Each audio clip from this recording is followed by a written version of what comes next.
Bonjour, nous sommes le mercredi 4 janvier 2017. Je voudrais vous parler de l'histoire des religions. Je suis un historien des religions. Je suis entré à l'école pratique de hautes études, 5e section, histoire des sciences religieuses, en 1973, je crois. Donc il y a 44 ans, 43-44 ans. J'ai fait plusieurs cursus dans ce cadre-là. J'ai soutenu en 1979 une thèse, le 3e cycle, à Paris 3, mais aussi dans le cadre de l'école pratique, avec Georges Vaïda, sur l'attitude des milieux juifs face à l'astrologie dans le cadre de l'Espagne médiévale. J'ai fait une thèse de doctorat d'État à Paris 12 et Paris 10, que je n'ai soutenu qu'en 99 d'ailleurs, j'ai du peu, sur le texte prophétique en France, formation et fortune, ce qui s'inscrit quand même tout de même assez nettement dans le cadre du religieux. Et en 2007, j'ai soutenu à l'école pratique de hautes études, 5e section toujours, dans la chaire de l'histoire du catholicisme avec Louis Le Châtelier, une thèse, un post-doctorat plus exactement, consacré au dominicain Jean-Giffray de Reichac, alias Jean de Sainte-Marie, et la Renaissance et la naissance de la critique nostradamique au XVIIe siècle.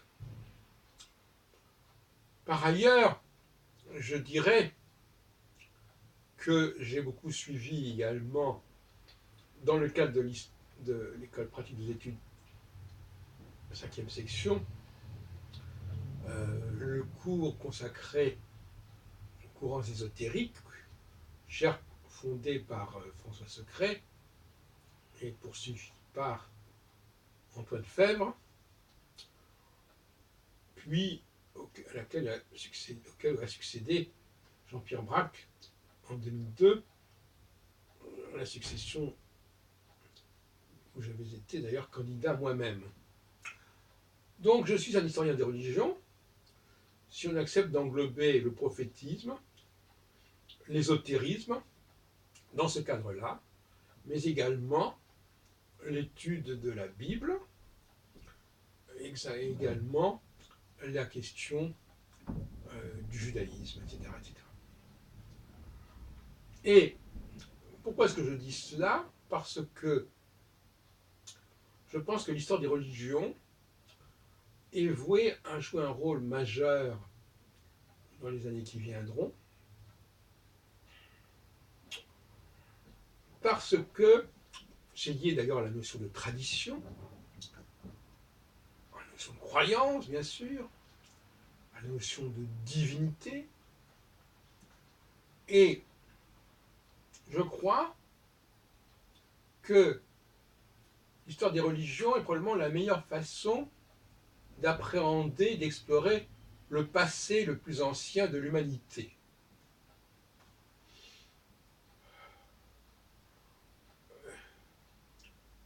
C'est aussi l'étude des mythes, c'est l'étude des récits de la création, du rôle des dieux, et puis c'est aussi, bien entendu, la question de la liturgie, la question du calendrier,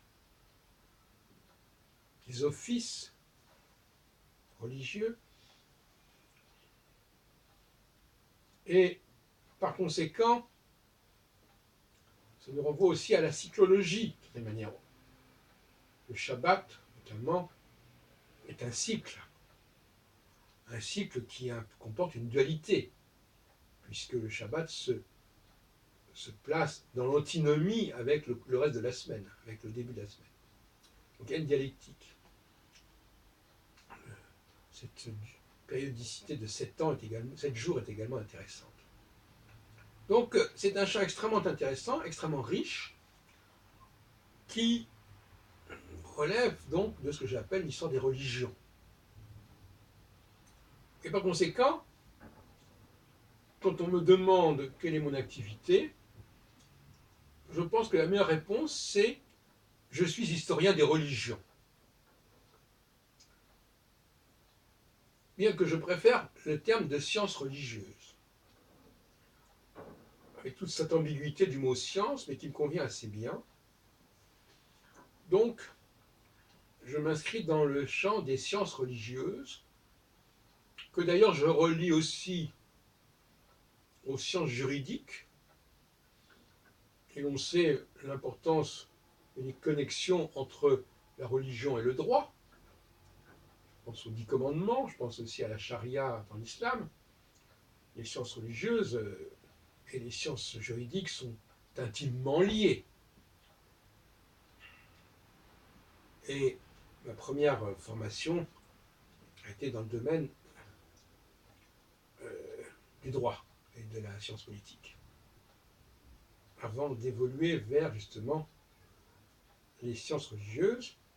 Et puis il y a aussi les sciences linguistiques, qui sont également un support important des sciences des religions, parce qu'on ne peut pas aborder des textes sans étudier la langue dans laquelle ils sont écrits. Et par conséquent, le déchiffrement de ces textes religieux passe par une formation linguistique, par des considérations linguistiques. Voilà ce que je voulais faire, donc une sorte d'autoportrait en montrant que je me considérais non pas comme un philosophe, ou non pas comme un anthropologue, non pas comme un linguiste, mais comme un historien des religions et comme un spécialiste, si l'on peut dire, des sciences religieuses.